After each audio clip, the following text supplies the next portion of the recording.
पूर्णमदः पूर्णमिदं पूर्णात् पूर्णमुदच्यते पूर्णस्य पूर्णमादाय पूर्णमेवावशिष्यते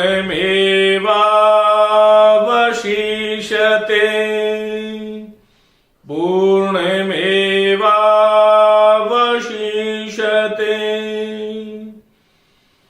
ओम शांति शांति शांति। ओम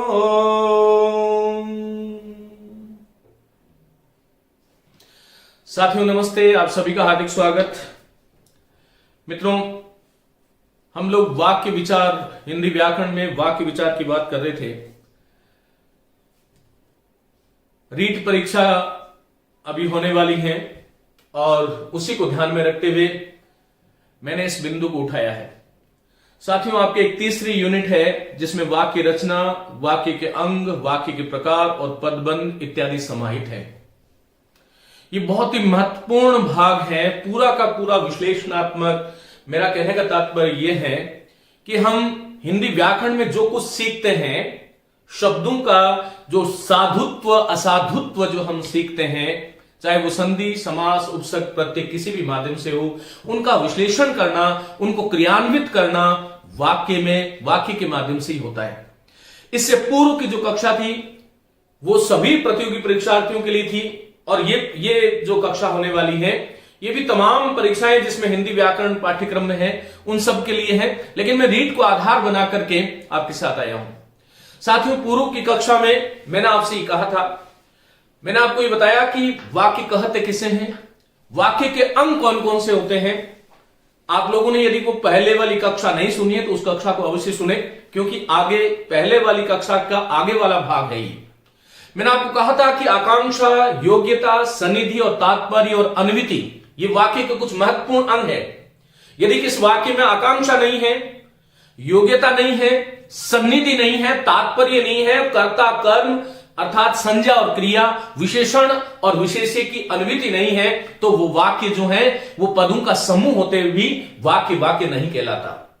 साथ ही मैंने आपको ये बताया था वाक्य रचना में, जैसा कि मैंने आपको कहा था कि कर्ता, कर्म और क्रिया हिंदी की वाक्य संरचना में ये महत्वपूर्ण त्रयी है और इस घटक में क्रिया बहुत महत्वपूर्ण है। मैंने आपको यह समझाया था कि वाक्य में उद्देश्य किसे कहते हैं, विधेय किसे कहते हैं। साथ ही बहुत आवश्यक बात कि वाक्य रचना में किन किन नियमों का आपको ध्यान रखना चाहिए, यह पूर्व की कक्षा थी जिसके बारे में मैंने अभी आपको बताया। आइए आज हम बात करते हैं वाक्य के भेद कौन कौन से हैं। साथियों, वाक्य के जो भेद हैं वो हम 3 आधारों पर करते हैं। ध्यान रखिएगा, वाक्य जो भेद है वो 3 आधारों पर, हिंदी की जो व्याकरण है उसमें 3 आधारों पर वाक्य का भेद किया जाता है। पहला जो है वो अर्थ के आधार पर। अर्थ का आधार मतलब यह है कि कोई भी वाक्य जब आप पढ़ते हैं या सुनते हैं तो आपके मस्तिष्क में किस प्रकार का अर्थ उपस्थित होता है, और उसके आधार पर वाक्य के 8 भेद हैं। मैंने यहां पर लिखा है, देखिएगा, अर्थ के आधार पर आपसे कोई पूछे कि वाक्य के कितने भेद हैं तो 8 भेद हैं।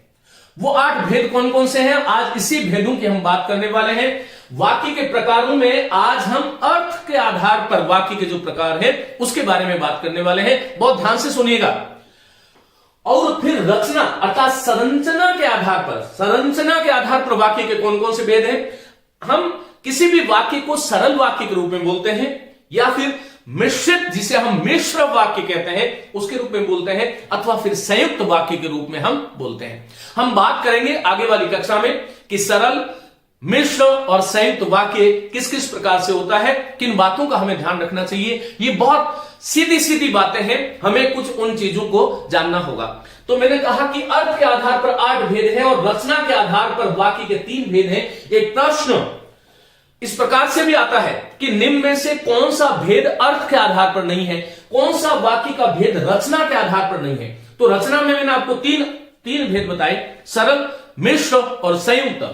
फिर उसके बाद में प्रयोग के आधार पर, प्रयोग कह दें या कहने की जो विवक्षा है, किसी भी बात को हम हिंदी में 3 प्रकार से कह सकते हैं। जब कर्ता को आधार बना के कहते हैं तो कर्तृवाची है, कर्म को आधार बना के कहते हैं तो कर्मवाची है, और कर्ता और कर्म को गौण मानते हुए भाव के आधार पर कोई बात हम करते हैं तो उसको हम हिंदी में भाववाची कहते हैं।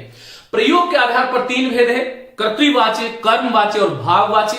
संरचना के आधार पर 3 भेद हैं, सरल, संयुक्त और मिश्र। लेकिन वाक्य के अर्थ के आधार पर 8 भेद हैं। वो कौन कौन से भेद हैं मेरे साथ आप देखिएगा। साथियों, पहला भेद है, पहले हम इसके बारे में कुछ बात करेंगे, फिर वहां पर जो ये मैटर मैंने आपके लिए लिखा है बहुत महत्वपूर्ण है, इसके बारे में हम बात करेंगे। अर्थ के आधार पर कुछ वाक्य होते हैं जिनको हम विधि वाक्य कहते हैं। ये आने वाला जो 5 मिनट है आप लोगों के लिए बहुत महत्वपूर्ण है। मैं आपको समझाने वाला हूं कि कैसे कैसे हमें ये समझ में हमें कैसे जानना चाहिए कि ये वाक्य विधि वाक्य है। विधि वाक्य को हम लोग विधानार्थक वाक्य भी कहते हैं। ध्यान से सुनिएगा, विधि वाक्य को हम विधानार्थक वाक्य भी कहते हैं, उसको हम स्वीकारात्मक वाक्य भी कहते हैं। यदि मैं ये बात कहूं कि सामान्यतया किसी वाक्य के माध्यम से किसी बात का या किसी काम का होना पाया जाता है, जहां पर सकारात्मकता हो, वह सारे के सारे विधान अर्थ, विधान का विधि का अर्थ होता है स्वीकार्य। किसी बात की जो स्वीकारता है, जो सकारात्मकता है, किसी काम का जो होना जिससे पाया जाता है, वो विधि वाक्य है। हिंदी में अधिकांश वाक्य हैं विधि वाक्य हैं। जैसे मैं कह रहा हूं, मैं आ रहा हूं, मैं जा रहा हूं, वह जा रहा है, शाम खड़ा है, ताजमहल सुंदर है, वर्षा हो रही है, मयूर नाच रहे हैं। ये सारे के सारे जो वाक्य अभी मैंने बोला, मैंने कहा नालंदा विश्वविद्यालय भारत का पुरातन विश्वविद्यालय है। मैंने ये इस प्रकार के जो सकारात्मक वाक्य जिससे हम किसी काम के होने की अथवा स्थिति के बारे में जिससे हमें पता चलता है, वो सारे के सारे विधान अर्थक वाक्य या फिर हमें उसे विधि वाक्य कहना चाहिए। अर्थ के आधार पर सकारात्मक वाक्य जो होते हैं उसे हम विधि वाक्य अथवा विधानार्थक वाक्य कहते हैं। दूसरा वाक्य मैंने आपके सामने लिखा है निषेधार्थक या निषेधवाचक या निषेध सूचक वाक्य।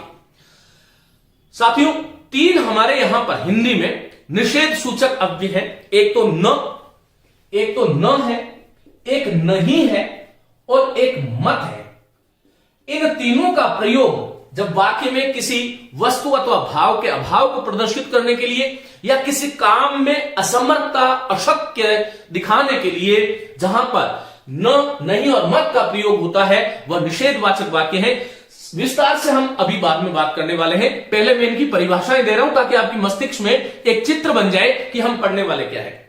तो ऐसा वाक्य, लेकिन यहां पर हमें ध्यान रखना चाहिए कि ये न, नहीं और मत, ये जो है उससे निषेध होना चाहिए। किसी भाव का, किसी पदार्थ का या किसी कथन का निषेध, किसी क्रिया का निषेध अवश्य प्रकट होना चाहिए। अन्यथा न, नहीं और मत भले वाक्य में हो लेकिन वहां पर निषेध वाक्य नहीं होते, निषेधार्थक वाक्य नहीं होते, ये ध्यान रखिएगा। तीसरा प्रकार का जो वाक्य है उसको हम आज्ञार्थक वाक्य कहते हैं। आज्ञार्थक जिसको आप आज्ञा बोलते हैं, मैं उसको आज्ञा बोलता हूं। आज्ञार्थक या आदेशात्मक वाक्य, देखिए ये बहुत महत्वपूर्ण वाक्य है। हिंदी में मैंने आपको बताया था, जब मैंने आपको क्रिया प्रकरण पढ़ाया था, तू उठ, तू बैठ, तू चल, जिसको हम धातु कहते हैं या मूल धातु, जिसको हम मूल क्रियापद कहते हैं, उसका प्रयोग उठिए, बैठिए, चलिए, आइए, सोइए, जाइए, इस प्रकार के जहां पर हम प्रार्थना करते हैं, परामर्श देते हैं, आग्रह करते हैं, इस प्रकार के जो वाक्य हैं हिंदी में आज्ञार्थक वाक्य हैं। इसके बारे में विस्तार से आगे बात करेंगे। फिर यहां पर प्रश्नवाचक वाक्य। प्रश्नवाचक वाक्य में कई बार विद्यार्थी क्या करता है, क्यों, कब, कैसे, किसका, कितना, किधर, कौन, इस प्रकार के प्रश्नों को, इस प्रकार के शब्दों को वो ढूंढा करता है। लेकिन कई बार ऐसा होता है कि अभी मैंने जो वाक्य बोले, जो शब्द बोले थे, ये प्रश्न सूचक जो अव्यय है, जो सर्वनाम हो सकते हैं या विशेषण हो सकते हैं या अव्यय हो सकते हैं, ये प्रश्न सूचक अव्यय, सर्वनाम अथवा विशेषण जो है, इनके माध्यम से ही प्रश्नवाचक वाक्य बनेगा ऐसा आवश्यक नहीं है, ये आपको ध्यान रखना चाहिए। कई बार वाक्य में प्रश्न सूचक शब्द नहीं होते, फिर भी उसका भाव जो है प्रश्न सूचक होता है, तो विद्यार्थियों को यह ध्यान रखना चाहिए। परीक्षक इसी प्रकार के प्रश्न आपसे किया करते हैं और वहीं पर हम जो है गलती कर बैठते हैं। सामान्यतः विद्यार्थी देखता है कि जहां पर क्या, कब, क्यों, कितना, किधर, कैसे, कितना, किसका, किसने, इस प्रकार के जहां पर ये शब्द आएंगे वहीं पर प्रश्न सूचक वाक्य होगा। ऐसा नहीं है, आगे हम विस्तार से बात करेंगे। लेकिन इसमें यह ध्यान रखिएगा कि प्रश्न सूचक वाक्य में इतना जो है निश्चित है कि जिसके उत्तर में एक निश्चित सूचना की अपेक्षा होती है, वह सारे के सारे वाक्य भले उसमें प्रश्न सूचक शब्दों का प्रयोग नहीं हो, लेकिन वो प्रश्नार्थक होते हैं। साथियों, आगे जो विस्मय को हम आश्चर्य सूचक भी कह सकते हैं। हमारे जितने भी मन के भाव हैं और इनका ये एक तरह से गौण शब्द भेद है, विस्मयादिबोधक जिसको हम बोलते हैं, ये गौण शब्द भेद है। लेकिन ये वाक्य में हमारे जो मन के भाव है, क्रोध है, घृणा है, शंका है, आशंका है, भय है, प्रेम है, ग्लानि है, विस्मय है, आश्चर्य है, ये सारे के सारे जिनको प्रकट करने के लिए हम जो है ओहो, छी, वाह, अरे, हां, ओ, इस प्रकार के जो प्रयोग करते हैं, वहां पर विस्मयार्थक वाक्य होते हैं, जहां से किसी विस्मय की सूचना मिलती हो, कोई आश्चर्य हो रहा हो, आहा कितना सुंदर दृश्य है ना, अहो देखो मयूर नाच रहा है ना, अरे ये क्या हो गया, क्या वो चला गया। तो इस प्रकार के मैं आगे विस्तार से बात करूंगा। लेकिन विस्मय, फिर इच्छा, देखो आशा और इच्छा में थोड़ा थोड़ा सा अंतर है। मेरी इच्छा अर्थात मैं किसी के लिए जो है, जिन वाक्यों में मेरी इच्छा, मैं किसी को आशीष, किसी को शुभकामना अथवा आशीर्वाद की सूचना जिन वाक्यों से मिलती है, वह इच्छा सूचक वाक्य है। जैसे मैंने कहा, सब शुभ हो, तुम प्रसन्न रहो, या मैं कहूं आप चिरायु हो, ईश्वर तुम्हें सर्वदा सौभाग्यशाली रखे, ईश्वर करे तुम इस परीक्षा में उत्तीर्ण हो जाओ। इस प्रकार के जितने भी वाक्य हैं जिससे हमारी इच्छा का संबंध होता है, वो इच्छा सूचक वाक्य हैं अर्थ के आधार पर। फिर संकेत, साथियों संकेत का मतलब यह है कि जहां पर जिन वाक्यों में किसी संकेत अथवा शर्त का बोध होता है, अर्थात जिन वाक्यांश में सशर्त निर्भरता हो, इस बात को लिख लें, सशर्त निर्भरता जहां पर दिखाई देती है वहां पर संकेत है। जैसे मैंने कहा, यदि वे आएंगे तो मैं उनके साथ चला जाऊंगा, मेरा उनके साथ जाना किसी के आने पर आश्रित था। सामान्यतः एक बात ध्यान रखिएगा, हिंदी के जितने भी मिश्र वाक्य हैं वो संकेत सूचक वाक्य हैं, ये ध्यान रखिएगा। मिश्रित वाक्य जो है संकेत सूचक है। संदेहार्थ, किसी वाक्य को बोलने से हमारे मन में जो वाक्य हमारे संदेह या किसी बात के होने या न होने की संभावना प्रकट करते हैं, वह संदेह सूचक वाक्य होते हैं। जैसे मैंने कहा, शायद आज पानी आएगा, शायद आज बरसात होगी, इस संभवतः मैं आज जाने वाला हूं, इस प्रकार के संभवतः, शायद, इस प्रकार के जो वाक्य होते हैं साथियों, ये संदेह सूचक वाक्य होते हैं। आइए हम आगे की बात शुरू करते हैं, ये बहुत महत्वपूर्ण बात है और यहां से मैं शुरू करता हूं आज की कक्षा। पहला वाक्य जिसे मैंने विधि अर्थक कहा था, इसका दूसरा नाम विधानार्थक या सकारात्मक वाक्य भी हो सकते हैं। तो यहां पर हमें यह जानना चाहिए कि विधानार्थक वाक्य कैसे होते हैं। साथियों, जिन वाक्यों में सकारात्मकता दिखाई देती हो, और हिंदी के सामान्यतया जो वाक्य हैं, जिन वाक्यों से किसी बात का करना या होना प्रकट होता है, किसी बात का करना या होना प्रकट जहां पर होता है, वो विधानार्थक वाक्य है। मैं कह रहा हूं वर्षा हो रही है, इसका मतलब अभी वर्षा हो रही है, या किसी काम का होना इस वाक्य से प्रकट हो रहा है, इसका मतलब विधि है। विधि, जैसा कि हम बोलते हैं, विधि का अर्थ होता है सकारात्मकता। ये बार बार कह रहा हूं मैंने कहा हाथी के 4 पैर होते हैं। मैंने किसी प्राकृतिक दृश्य का वर्णन कर रहा हूं जिसमें मैं न, नहीं, मत या कब, कौन इत्यादि वाक्यों का या होगा, गया होगा, इस प्रकार का प्रयोग नहीं कर रहा हूं। सामान्यतया जिन क्रियाओं का प्रयोग मैं कर रहा हूं वहां पर वो विधानार्थक वाक्य होते हैं। बहुत सरल सी बात है। मैंने कहा मयूर सुंदर नाचता है, अब इसमें क्या हो रहा है, किसी बात का करना या होना और सकारात्मकता है। यदि मैं कहूं कि मयूर सुंदर नहीं नाचता है, तो वाक्य विधानार्थक भी होकर के निषेधवाचक हो जाएगा। यहां पर आपको यह ध्यान रखना चाहिए। चलिए, जैसे मैंने कहा कि वर्षा हो रही है, हाथी के 4 पैर होते हैं। हड़प्पा सभ्यता बहुत व्यवस्थित थी, हड़प्पा सभ्यता बहुत व्यवस्थित थी। तो यहां पर इस प्रकार की जो ये चीजें जहां पर होती हैं, जहां पर सकारात्मकता अपेक्षित हो, वहां पर ये ऐसे वाक्य जो है विधानार्थक वाक्य होते हैं। इसका आप स्क्रीनशॉट ले लें, मैं इसको मिटाने वाला हूं। साथियों, दूसरा प्रकार का जो वाक्य है अर्थ के आधार पर, हमने ये पढ़ लिया कि जहां पर अर्थ के आधार पर हमें सकारात्मकता प्रकट दिखे वहां पर वो विधानार्थक या विधि वाक्य है। दूसरा वाक्य निषेधवाचक है। निषेधवाचक का अर्थ है किसी विषय का अभाव।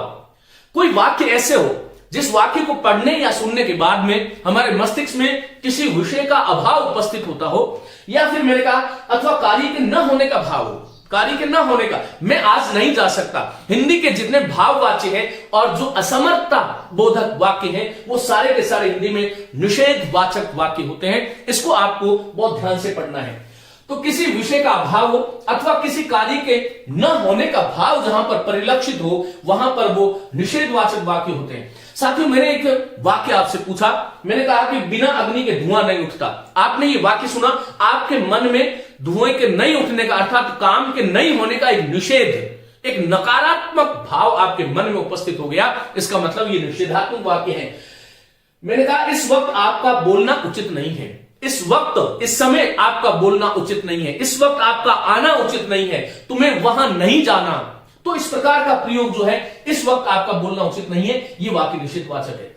अब हमें ये जानना चाहिए कि हिंदी के जो निषेधात्मक वाक्य हैं वो संरचना के आधार पर, मैंने आपको कहा था कि संरचना के आधार पर वाक्य के 3 प्रकार होते हैं, सरल, संयुक्त और मिश्र। साथियों, यहां पर हमें ध्यान रखना चाहिए कि निषेधवाचक जो वाक्य होते हैं उनकी संरचना तीनों आधारों पर की जा सकती है। सरल वाक्य के रूप में भी निषेधवाचक वाक्य हो सकते हैं, मिश्र वाक्य के रूप में भी निषेधवाचक वाक्य हो सकते हैं, और संयुक्त वाक्य के रूप में भी निषेधवाचक वाक्य हो सकते हैं। ये बात आपको समझना चाहिए। सरल वाक्य जैसा कि हम जानते हैं कि जहां पर एक उद्देश्य या एक से अधिक उद्देश्य हो, लेकिन जहां पर किसी वाक्य में एक ही विधेय अर्थात एक ही क्रिया का प्रयोग होता है, हिंदी में ऐसे वाक्यों को हम सरल वाक्य कहते हैं। कई बार विद्यार्थी ऐसे करता है, सरल वाक्य, संयुक्त और मिश्र का हम जो है अलग से व्याख्यान लेने वाले हैं। लेकिन कई बार विद्यार्थी ऐसा करता है कि वो छोटे वाक्य को सरल बना देता है, थोड़ा बड़ा संयुक्त होता है, उससे बड़ा मिश्र होता है। इस प्रकार की प्राकल्पना मस्तिष्क में होती है। हमें ये ध्यान रखना चाहिए कि जिस वाक्य में एक ही करता हो या एक से अधिक करता हो लेकिन क्रिया जहां पर एक हो, ये बिल्कुल गिन के गांठ बांधने वाली बात है। जहां पर एक ही क्रिया हो, विधेय अर्थात एक ही क्रिया हो, सरल वाक्य है। लेकिन यहां पर मेरा अभी विषय यह है कि निषेधात्मक वाक्य सरल, संयुक्त और मिश्र तीनों रूपों में आ सकते हैं। तो सरल वाक्य क्या है? मैंने कहा मोहिनी घर का काम नहीं करती। मोहिनी घर का, अब यहां पर देखो ये सरल क्यों है? क्योंकि मोहिनी उद्देश्य है। घर का काम नहीं करती, ये पूरा का पूरा विधेय है और इसमें नहीं करती एक ही क्रिया है। यहां पर नहीं जो है निषेध सूचना दे रहा है, किसका काम नहीं करती? घर का काम नहीं करती। तो मोहिनी घर का काम नहीं करती, ये कैसा वाक्य है? निषेधवाचक है। लेकिन कैसा वाक्य है? सरल वाक्य। साथियों, उसके आगे बात करते हैं मिश्र वाक्य। यदि देखो मिश्र वाक्य कैसे, यदि वह काम पूरा न करता तो पैसे नहीं मांगता। ये वाक्य अर्थ के आधार पर, इस बात को ध्यान रखें, ये वाक्य अर्थ के आधार पर निषेधात्मक है, लेकिन संरचना के आधार पर यह वाक्य मिश्र अथवा मिश्रित वाक्य है। यह आपको ध्यान रखना पड़ेगा। इसी प्रकार जैसे मैंने कहा, जहां ईमानदारी नहीं वहां कुछ भी नहीं, वहां कुछ नहीं। यह वाक्य कैसा है? यह वाक्य मिश्र है, लेकिन मिश्र वाक्य होते हुए भी वाक्य है कैसा? अर्थ की दृष्टि से निषेधात्मक है, संरचना की दृष्टि से यह वाक्य मिश्र वाक्य है। बार बार कह रहा हूं मैं आपको, यदि मैंने आपसे कहा जहां ईमानदारी नहीं वहां कुछ नहीं, ये संरचना के आधार पर कैसा वाक्य है, तो आप लोगों का उत्तर होना चाहिए कि सर ये मिश्रित वाक्य है। और अर्थ के आधार पर कैसा वाक्य है कि निषेध सूचक या निषेधार्थक या निषेध वाचक वाक्य है। फिर तीसरा, निषेधवाचक वाक्यों से संयुक्त वाक्यों का निर्माण भी किया जा सकता है। जैसे मैंने कहा, वह न पढ़ता है और न काम करता है। यहां पर यह न का प्रयोग हुआ है, इसका मतलब है तो निषेध, लेकिन निषेध है लेकिन संयुक्त। संरचना के आधार पर कैसा है? संयुक्त है। अर्थ के आधार पर कैसा है? निषेध है।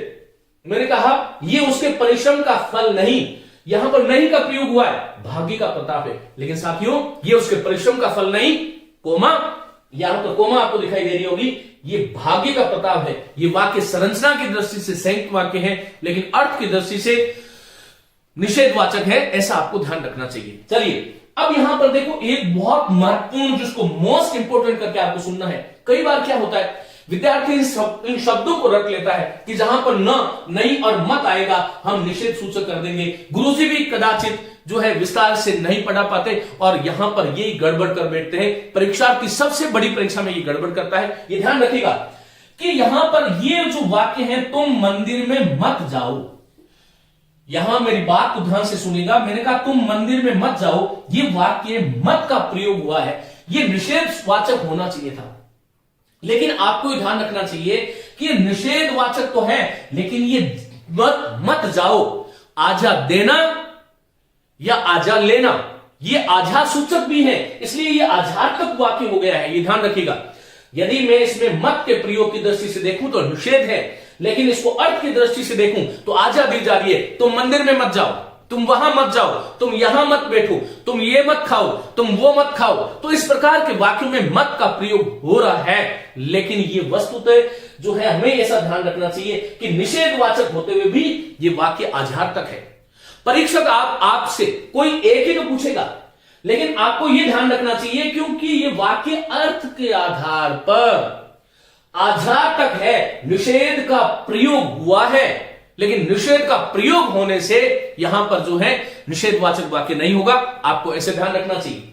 फूल मत तोड़ो, इसमें आज्ञा दी जा रही है, मत का प्रयोग हुआ है। मुसीबतें मेरा मन डिगा न सकी, न का प्रयोग हुआ है, यहां पर ये आजार्थक तो नहीं है, ये निषेध सूचक है। मुसीबतें मेरा मन डिगा न सकी मतलब किसी काम का अभाव है, दुश्मन मेरा कुछ न बिगाड़ सका, ये सारे के सारे जो इस प्रकार के जो वाक्य होते हैं साथियों, ये निषेधवाचक वाक्य होते हैं। आपको इस प्रकार से ध्यान रखना चाहिए। उम्मीद है कि आपको परीक्षा में इससे ज्यादा जो है कठिनता का स्तर नहीं होता। यहां से आपको जो है इसको ढंग से आपने देख लिया तो फिर आपको ये समस्या आने वाली नहीं है। चलिए आगे चलता हूं और आगे बात करते हैं। तीसरा प्रकार का जो वाक्य है वो आज हमने लिया है आज्ञा सूचक। साथियों, आज्ञा सूचक वाक्य का मतलब क्या है? केवल आज्ञा नहीं है, यहां पर जो आज्ञा जो शब्द है ये बड़ा व्यापक है, विस्तृत है। आपको ध्यान रखना है कि कोई भी आदेश दिया जा रहा है या कोई परामर्श, आज्ञा केवल आज्ञा का ही वाचक नहीं है, ये आपको ध्यान रखना है। आज्ञा में आदेश भी है, परामर्श भी है, आग्रह भी है, निषेध भी है, प्रेरणा भी है, प्रार्थना भी है, उपदेश भी है। घबराइए मत, ये है बहुत सरल, लेकिन आपको थोड़ा इसको इस रूप से पढ़ना होगा। देखिए, मेरा यह उद्देश्य नहीं है कि मैं साथियों को एक एक वाक्य एक एक जो है वाक्य लिखा दूं और मेरा काम पूरा हो जाए। ये जितना भी जो काम कर रहा हूं मैं जीवन के अंदर आप लोगों के साथ, वो पूरे मन से कर रहा हूं। आप लोगों की सफलता मेरे जीवन का ध्येय है। मैं चाहता हूं कि हर उस घर में सफलता का चिराग जले जहां पर उसकी आवश्यकता है। मैं चाहता हूं जीवन के अंदर कि हिंदी भाषा को लेकर के जो मेरे मन में जो काम है वो आगे बढ़े, हिंदी का मानक रूप स्थापित हो। और कदाचित यही कारण है कि हमें थोड़ा सा इन चीजों को जो परंपरा से चली आ रही, जो प्रचलित जो अध्ययन की जो पद्धति है उससे थोड़ा हमें अलग थोड़ा बात करनी चाहिए। हालांकि क्योंकि ऑनलाइन कक्षाओं में इतना संभव नहीं हो पाता, ये आप लोग जानते हो। यहां पर एक बाध्यता तो है, मुझे पता है कि विद्यार्थी के पास एक सीमित संसाधन है, सीमित डेटा भी है, और उस सीमित डेटा में उसे बहुत कुछ करना है। तो यहां पर कम समय में अधिक कैसे दिया जा सकता है, बहुत महत्वपूर्ण क्या है उसी के बारे में बात करते हैं। चलिए, आज्ञा सूचक वाक्य अर्थात ऐसे वाक्य जिससे किसी आदेश की सूचना हो, परामर्श की हो, आग्रह की हो, निषेध की हो, कहीं पर प्रेरणा का भाव उसमें हो, प्रार्थना का भाव हो, उपदेश का भाव हो, वो सारे के सारे वाक्य हिंदी के अर्थ के आधार पर आज्ञा सूचक वाक्य होते हैं। ये आपको ध्यान रखिएगा। जैसे मैंने कहा उस पुस्तक को पढ़िए, यहां पर मैं आज्ञा दे रहा हूं, उस पुस्तक को पढ़िए, इसे नहीं पढ़िए। मैंने कहा शिक्षकों का आदर करो, यहां पर क्या है? मैंने आपको एक यूं कह सकते हैं कि परामर्श दिया या फिर आपको एक आग्रह किया कि शिक्षकों का आदर करो, तुम्हें निरंतर काम करना चाहिए, ये प्रेरणा दी जा रही है। तो यहां पर प्रेरणार्थक वाक्य नहीं है, ये आज्ञा सूचक अर्थ के आधार पर आज्ञा। ये ध्यान रखिएगा, बार बार कह रहा हूं, आज्ञा का मतलब केवल ऑर्डर नहीं है। आपको ये ध्यान रखना होगा। इस प्रकार के वाक्य तुम्हें निरंतर काम करना चाहिए, जिनमें पढ़िए, लिखिए, आइए, बैठिए, सोइए, जाओ, खाओ, बैठो, उठो, चल, आ, जा, खा, पी, इस प्रकार की जो क्रियाएं जहां पर आ रही हैं वो सारे के सारे वाक्य जो हैं आज्ञा सूचक वाक्य हैं। ये बहुत ध्यान से आपको सुनना है। साथियों, मैंने कहा कृपया मेरा ये काम करा दीजिए, ये वाक्य पूछा गया है। कृपया आप मेरा यह काम करा दीजिए। ये वाक्य अर्थ के आधार पर आजा सूचक है, लेकिन इसमें झलक क्या आ रही है? प्रार्थना। यह आपको ध्यान रखना चाहिए। आजा सूचक वाक्यों के फिर अवान्तर भेद होते हैं। मैंने आपको कहा निषेध सूचक जो वाक्य है उसके भी कई भेद हैं, लेकिन मैंने वहां पर आपको संक्षिप्तता की दृष्टि से बहुत गहराई में नहीं लेकर के जाना चाहता था, इसलिए मैंने आपको कुछ मुख्य मुख्य बातें बता दी। इसी प्रकार आपको ध्यान रखना चाहिए, सच बोलो, सदाचारी बनो, ये उपदेशात्मक वाक्य है, लेकिन ये किसमें आ रहे हैं? आजा में। आपको ध्यान रखना चाहिए कि आजा का सामान्य अर्थ ऑर्डर होता है, लेकिन अर्थ के आधार पर जो आजा सूचक वाक्य है वो केवल ऑर्डर तक सीमित नहीं है। उसमें आदेश, परामर्श, आग्रह, निषेध, प्रेरणा, प्रार्थना, उपदेश, आग्रह सब कुछ उसके अंदर समाहित है। यह आपको ध्यान रखना चाहिए।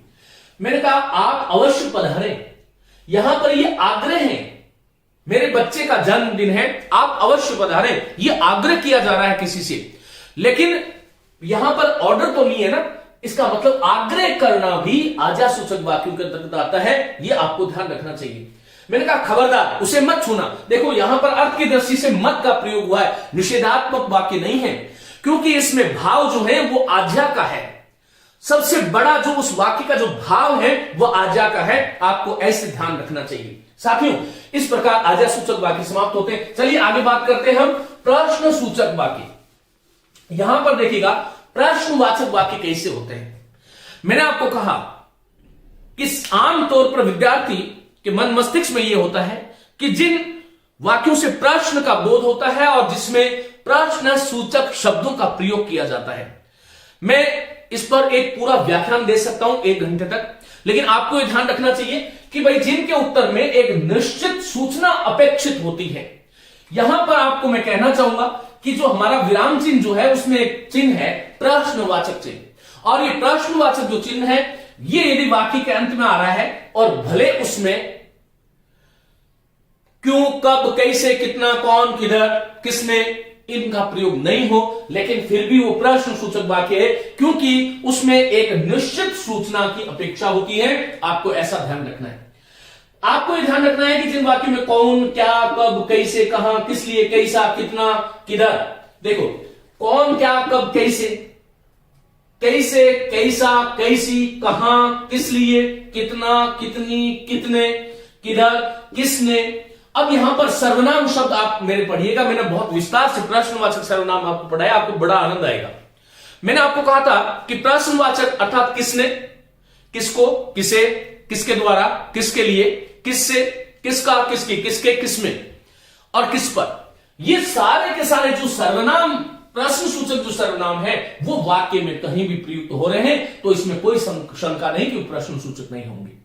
लेकिन मैंने कहा क्या बात है, अब मैंने आपसे कह दिया क्या बात है, वह क्या बात है।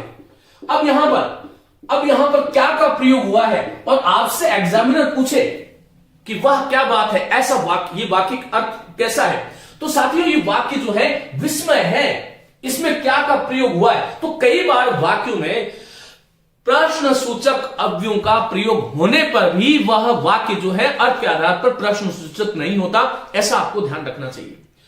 तो यहां पर देखिएगा, जैसे मैंने कुछ वाक्य लिखे हैं, राम क्यों और कैसे आया। यहां पर क्यों और इतना सरल आपसे पूछने वाला कोई नहीं है, मेरी क्या गलती थी, कोई ना कोई उत्तर आएगा। हिंदी सम्मेलन कब है, कोई ना कोई उत्तर आएगा। लेकिन ये वाक्य देखें, मैं आपसे पूछता हूं कि वह राजा है या भूमि चोर। वह राजा है, ये वाक्य देखिएगा, वह राजा है या भूमि चोर। इस वाक्य में कौन, क्या, कब, कैसे का प्रयोग नहीं है, लेकिन ये वास्तव में अर्थ के आधार पर प्रश्नवाचक वाक्य है, ऐसा आपको ध्यान रखना है। वह राजा है या भूमि चोर, आगे प्रश्नवाचक चिन्ह है, तो इसका मतलब इससे हमें एक निश्चित उत्तर, ये आपको ध्यान रखना है कि ऐसा वाक्य जिससे आपको कोई निश्चित उत्तर अपेक्षित हो, उत्तर देना ही होगा। इस प्रकार के जो वाक्य होंगे वो सारे के सारे वाक्य जो होंगे प्रश्न सूचक होंगे। मैंने आपसे पूछ लिया कि इकन्नी लोग है कि दुअन्नी, ये इकन्नी लोग है कि दुअन्नी, ये वाला जो वाक्य है, अब इसमें कौन, कब का प्रयोग नहीं है, और एग्जामिनर ने आपसे पूछ लिया कैसा वाक्य है, तो साथियों ये प्रश्नवाचक है। यहां पर क्योंकि इकन्नी लोग है कि दुअन्नी, यहां पर आपको कहना पड़ेगा कि मैं इकन्नी लूंगा या दुअन्नी लूंगा। कई बार क्या होता है, प्रश्न सूचक वाक्य देखिएगा, जैसे मैंने आपसे कहा कि आप कहां जा रहे हैं, तो सीधा सीधा आपको कहां का प्रयोग वहां पर मिल रहा है आप कह दोगे, है ना। लेकिन मैंने कहा आप कहां कहां, कई बार उसकी आवृत्ति भी हो जाती, कहां कहां गए हैं, इसका मतलब आपको एक उत्तर देना पड़ेगा। तुम उठ रहे हो या मैं जाऊं, इसमें कोई प्रश्न सूचक शब्द का प्रयोग नहीं है, तुम उठ रहे हो या मैं जाऊं, लेकिन ये वाक्य अर्थ के आधार पर प्रश्न की सूचना है, अर्थात एक निश्चित उत्तर की अपेक्षा इससे है। आपको एक दिमाग में बात रखनी पड़ेगी कि जिससे निश्चित उत्तर की एक जो है अपेक्षा होती है, वो सारे के सारे वाक्य जो है प्रश्नवाचक होते हैं। मैंने कहा तुम लड़ना चाहती हो या नहीं, तुम लड़ना चाहती हो या नहीं, इसका मतलब एक उत्तर देना पड़ेगा। आगे क्या है, साइन ऑफ इंट्रोगेशन, प्रश्नवाचक चिन्ह है। भले इसमें कौन क्या कब कैसे का प्रयोग नहीं किया गया है, लेकिन ये अर्थ के आधार पर प्रश्न की सूचना देने वाला वाक्य है जिसमें एक निश्चित उत्तर की अपेक्षा है। तो चलिए इस प्रकार से आपको ध्यान रखना होगा कि कहां पर प्रश्नवाचक है, कहां पर क्या है। मैंने कहा अब नहीं करोगी, अब नहीं करोगी, इसका मतलब कोई ना कोई काम या कोई भी प्रसंग जो चल रहा था, मैंने कहा अब नहीं करोगी। ये जो वाक्य इस प्रकार के जो है, भले जो है इसमें कौन कब कैसे का प्रयोग नहीं हुआ है, लेकिन इन वाक्यों से हमें एक निश्चित उत्तर की अपेक्षा है और इसलिए ये वाक्य जो है प्रश्नवाचक वाक्य है। आगे हम बात करेंगे विस्मय, इच्छा, संकेत और संदेह की। तो आइए आगे हम बात करते हैं कि ये किस प्रकार से होता है।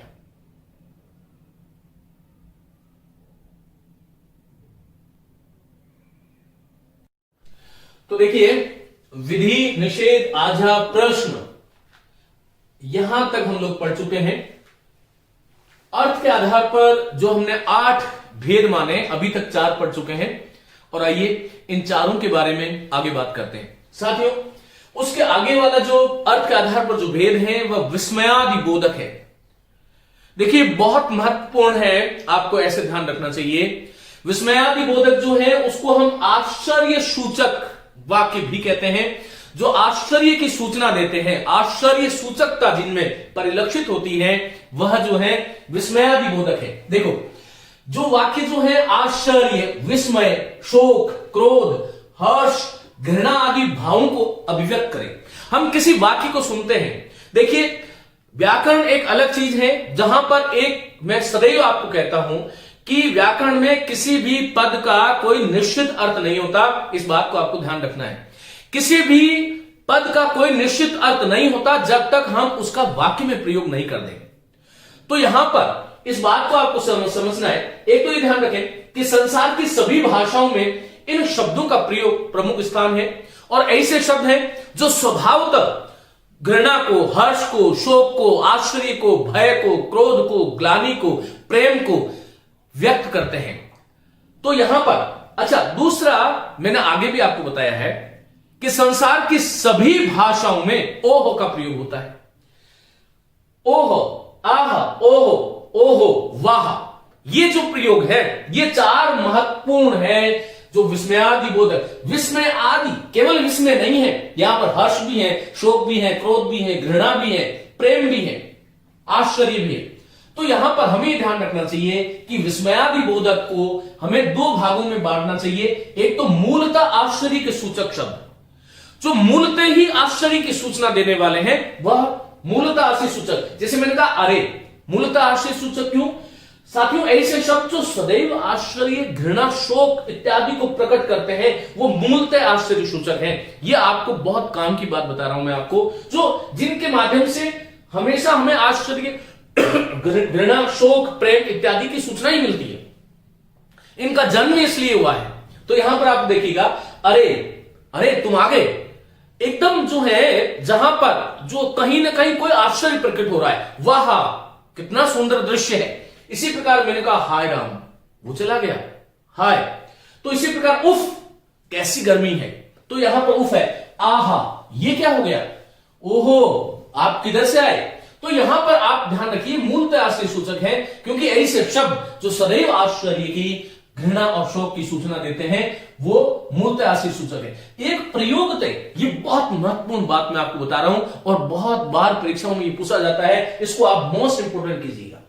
प्रयोगतः आश्चर्य सूचक शब्द कैसे, अर्थात वास्तव में ऐसे शब्द जो आश्चर्य सूचक, जिसको हम विस्मयादि बोधक कहते हैं, वस्तुतः ऐसे शब्द जो विस्मयादिबोधक नहीं होते हैं, लेकिन वाक्य में प्रयोग और बोलने के स्टाइल के आधार पर ऐसे शब्दों को हमें आश्चर्य सूचक कहना चाहिए।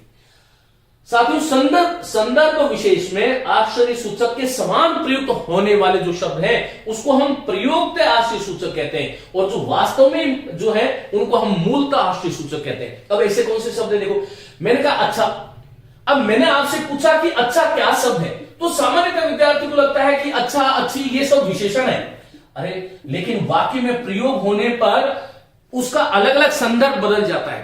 मैंने कहा लड़का अच्छा है, अच्छा लड़का जा रहा है, तो इसमें विशेषण है। अच्छा आप आगे हैं, अच्छा आप आगे, अच्छा वह चला गया, तो यहां पर अच्छा विशेषण नहीं है, यहां पर अच्छा जो है वो जो है विस्मयादिबोधक वाक्य है, आपको ध्यान रखना है। मैंने कहा सीता अच्छा गाती है, इसमें आया हुआ अच्छा विस्मयादि अथवा विशेषण नहीं है, सीता अच्छा गाती है, इसमें क्रिया विशेषण है। तुम आगे अच्छे कहां रह गए, तो ये अच्छे जो इस वाक्य में आया है वह सर्वनाम है। इसलिए मैं सदैव आपको कहता हूं कि व्याकरण में किसी भी शब्द का जब तक हम वाक्य में प्रयोग न कर दें, जब तक उसका निश्चित अर्थ और निश्चित पद परिचय बताना बहुत मुश्किल है, ये आपको ध्यान रखना चाहिए। ये प्रयोग के आधार पर अच्छा जो है उसको हम विस्मयादिबोधक बना रहे। मैंने कहा क्या, ये क्या जो है ये वास्तव में तो प्रश्न सूचक है, प्रश्नार्थक वाक्य में आता है। आपने क्या बोला, कहां जा रहे हो, क्या खाया, लेकिन ये क्या जो है विस्मयादिबोधक के रूप में भी प्रयुक्त होता है। मैंने कहा क्या, वो नहीं रहे, तो यहां पर ये जो क्या एकदम जब आश्चर्य यहां पर अनुतान से पता चलता है, क्या वह चले गए, इसका मतलब क्या यहां पर विस्मयादिबोधक है। क्रोध में हम किसी को कहते हैं चुप, वैसे तो चुप अव्यय है, लेकिन चुप यहां पर इस प्रकार से जब हमने किया तो यहां इसका मतलब क्या है, विस्मयादिबोधक है। राम संज्ञा शब्द है, लेकिन हमने कहा राम राम, ये क्या हो गया, तो यहां पर यहां साइन ऑफ एक्सक्लेमेटरी जिसको विस्मयादिबोधक चिन्ह हम कहते हैं उसका प्रयोग हमें अवश्य करना चाहिए। इसी प्रकार बाप रे इतना लंबा सा, है ना, तो यहां पर हमें यह ध्यान रखना चाहिए बाप संज्ञा है, लेकिन यहां पर विस्मयादिबोधक का भी प्रयोग हो रहा है। कुछ वाक्य मैंने लिखे हैं साथियों, मैंने कहा अरे अरे ये चिराग कैसा, अब इसमें कैसा का प्रयोग हुआ है, इसको प्रश्नवाचक मत बना देना, आपको यह ध्यान रखना चाहिए। तो अरे ये चिराग कैसा, उफ कितने भीड़ है, उफ यहां पर एक तरह से जो आश्चर्य हो रहा है, कितनी भीड़ है, कितनी सर्दी है, कितनी गर्मी है, तो इस तरह से ध्यान रखिएगा। मैंने कहा ओहो साक्षी जी आई हैं, यहां पर ओहो जो है ये इसका जो है सामान्यतया जो है विस्मयादिबोधक में प्रयोग होगा। इसी प्रकार मैंने कहा राम राम, जिसको छूना मना है उसको आप छू रहे हैं, राम राम। अब ये राम राम यहां पर संज्ञा है, लेकिन वास्तव में विस्मयादिबोधक है। इस वाक्य में आया हुआ राम राम संज्ञा नहीं है, ये विस्मयादिबोधक है। इसी प्रकार मैंने कहा क्या महाबलाभिकृत अब नहीं रहे, तो इस प्रकार आपको ध्यान रखना चाहिए। विस्मयादिबोधक केवल ओहो आहा छी छी जो है वाह अरे यही नहीं होते हैं। इन वाक्यों इन शब्दों का भी यदि हमारा भाव में विस्मय की सूचना मिलती हो, आश्चर्य सूचकता जहां पर परिलक्षित होती हो, वो वास्तव में विस्मयादिबोधक है। मुझे उम्मीद है कि यहां से आप कोई गलती करने वाले नहीं है। चलिए साथियों हम आगे चलते हैं और आगे बात करने वाले हैं कि इच्छा बोधक। देखिए इच्छा बोधक का सीधा सीधा अर्थ है, अब बहुत सामान्य से बातें हैं, विशेष बातें हो गई हैं। इच्छा बोधक अर्थात ऐसे वाक्य जिससे किसी की इच्छा, किसी को आशीष शुभकामना आशीर्वाद, चार शब्द रट लो, इच्छा आशीष शुभकामना आशीर्वाद के भाव जहां पर जिस वाक्य में प्रकट होते हैं ये इच्छा बोधक वाक्य हो। मैंने कहा सब शुभ हो। हम यहां पर भारतीय संस्कृति कहती है सर्वे भवन्तु सुखिनः सर्वे सन्तु निरामया, सब सुखी हो, ये हमारी कामना है, ये हमारी इच्छा है, मन के भाव है।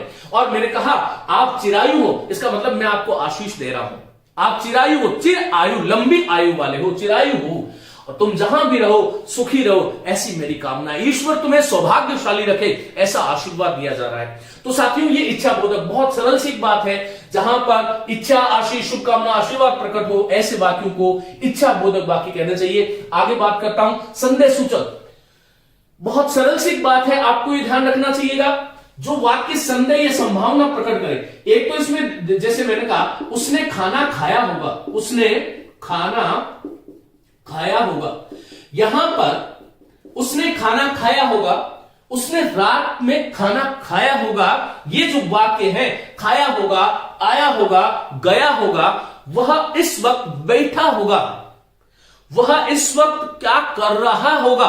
इसमें इसका मतलब क्या है, संभावना प्रकट हो रही है। जहां पर जो वाक्य संदेह या संभावना को प्रकट करते हैं वह संदेह सूचक है। शायद आज बरसात आए, यहां पर यह निश्चय नहीं है कि आएगी आएगी, शायद आए, तो यहां पर हो सकता है वह आज शाम को आए, संभवतः आज मैं घूमने नहीं जाऊंगा, संभवतः शायद हो सकता है, होगा, गया, जा चुका होगा, खाया होगा, बैठा होगा। इस प्रकार की क्रियाएं जिस वाक्य में होती हैं, आप ध्यान रखिएगा, वहां पर संदेह सूचक वाक्य होंगे। आगे हम बात करेंगे कि हमारा अंतिम वाक्य है संकेतार्थक। संकेतार्थक में मैं आपको बता चुका हूं, सामान्यतया हिंदी के जितने भी मिश्र वाक्य हैं उसमें सशर्त वाचकता होती है, सशर्त निर्भरता होती है। साथियों, ये शब्द रख लो, संकेत जहां पर सशर्त निर्भरता हो, और हिंदी के जितने भी मिश्र वाक्य हैं वो अर्थ की दृष्टि से संकेतित होता है। मैंने कहा यदि परिश्रम करोगे तो सफलता मिलेगी, सफलता मिलना डिपेंड हो गया परिश्रम पर। संकेत है वो, सशर्त जो है निर्भरता वहां पर है। तो जिन वाक्यों में संकेत तो शर्त का बोध होगा, पानी बरसेगा तो फसल होगी। यहां पर आपको ध्यान रखना चाहिए कि फसल का होना डिपेंड है किस पर, पानी के बरसने पर। तो इस प्रकार के जो वाक्य होते हैं ये संकेतार्थक वाक्य हैं।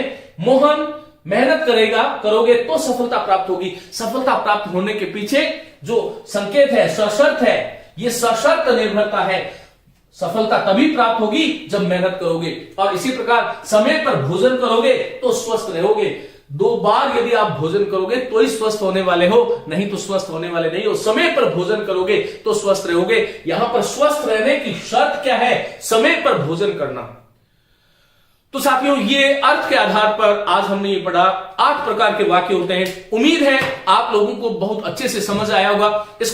ये बहुत सरल विषय है, लेकिन आपको थोड़ी सी सूक्ष्मता की तरफ आपको ध्यान देना पड़ेगा। मेरी बहुत शुभकामनाएं, लेकिन आपको ये ध्यान रखिएगा कि इनको रटिए मत। विद्यार्थी क्या करता है, किसी भी चीज को रट लेता है, रट करके आप तोते बन सकते हो, आप शिक्षक नहीं बन सकते, ये आप ध्यान रखिएगा।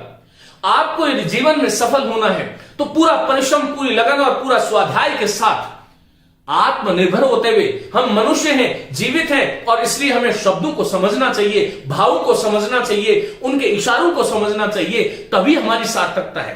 अन्यथा आप रटोगे, जैसा कि मैंने बताया, कई बार प्रश्न सूचक शब्दों का प्रयोग होते हुए वो विस्मयादि बोधक है, कई बार संज्ञा सूचक शब्दों का प्रयोग होते हुए विस्मयादि सूचक है, और कई बार प्रश्न सूचक शब्दों का प्रयोग होते हुए प्रश्न सूचक नहीं होता।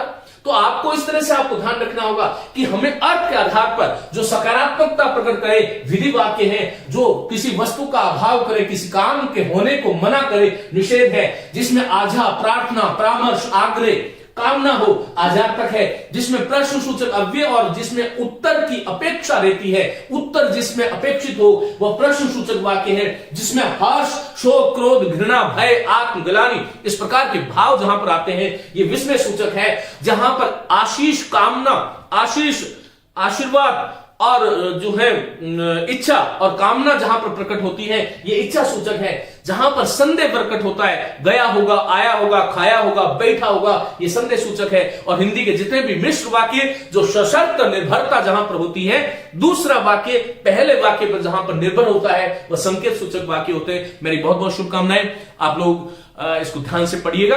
और साथ ही मैं आप लोगों को सूचना दे रहा हूं कि आप जो है मेरा टेलीग्राम ग्रुप ज्वाइन कर लें। वहां पर आपको किसी प्रकार के कोई और भी संदेह यदि इस बिंदु से संबंधित है तो वहां पर मैं आपको उसका उत्तर देने वाला हूं।